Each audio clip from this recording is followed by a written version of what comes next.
Guys, welcome back. In my last video, I spoke a little bit about my past, how disconnected I was, how little I knew myself, and all the different self-sabotaging activities that I engaged in. In this video, I want to speak about what got me out of that self-destruct cycle and the things that I did at the very beginning that helped me. For me, there wasn't a distinct point in time where I made the decision to stop all these self-destructing activities. The changes happened more gradually over time, but I do remember noticing a point where I felt something inside me shift, where I felt alive again compared to the empty shell of a human that I was. And that was really when my sister and my best friend visited me in Dubai. So before they came, I didn't really have anyone very close to me in my day-to-day life. My friendship dynamic is a little bit weird in the sense that they are all long-distance friendships. So they are the people who I know will always be there for me, just like I will be for them, even though we don't talk every day. So yeah, when they came back to visit me, it literally felt as if my heart and my soul filled up. In a way, I forgot what it felt like to be truly cared and loved for. So even though they were back for the shortest amount of time, it was sort of my wake-up call, and it made me realize that I didn't want to continue living my life this way, so unfulfilled, so empty, as if I was literally wasting it. So I started to make these changes, and these are the 5 things that helped me the most at the beginning of my healing journey. Number 1, I chose who I spent my time with more wisely. I basically cut out a lot of people in my life, so majority of my friendships back then were very surface level friendships.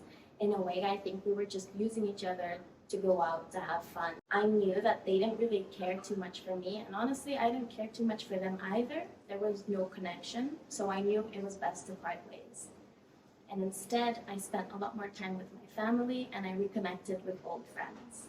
Number 2, I engaged in more wholesome activities. Instead of going out so much and drinking until I was numb, I connected with the people in my life through more wholesome activities. So for example, going out for breakfast or coffee dates. I really cut down on the amount of alcohol I drank, and that was actually a really difficult one for me to do. I still went out and I still drank alcohol, and I still do enjoy a cocktail night from time to time, but my relationship with alcohol has really shifted in the sense that I don't use alcohol to numb my emotions and my feelings. I got out of my comfort zone and I joined the netball team, which was really just a fun and healthy way to connect to other people. And I also quit my job at the beach club, which was really just a temporary distraction. And instead, I focused my time and energy on building my business, which is something I should have done from the first place. Doing these things actually gave me a chance to properly connect and form bonds with the people in my life. And it felt so fulfilling and purposeful to actually be doing something that contributed to my future. Number 3 is rebuilding healthy habits. So during my whole self-sabotaging phase, I had no daily routine whatsoever. So I remember making the decision to reintroduce the healthy habits back into my life. And I literally did this by one night going on my phone in my notes app and writing down a list of things that I wanted to accomplish each week. And it looked like journal 5 times a week, go to the gym 4 times a week, read 3 times a week. I started off with habits that I knew I could more easily control and actually accomplish. And each week as I became more consistent with them, I added new things to my list. I started meditating, I started eating healthy, and I started prioritizing my sleep.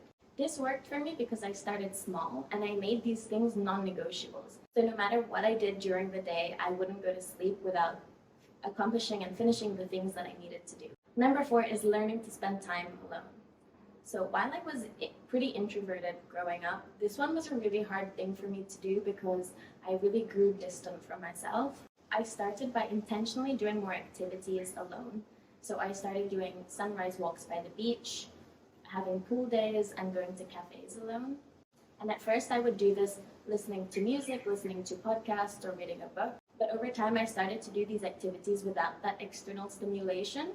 And I started getting more comfortable just sitting in the silence and listening to my thoughts.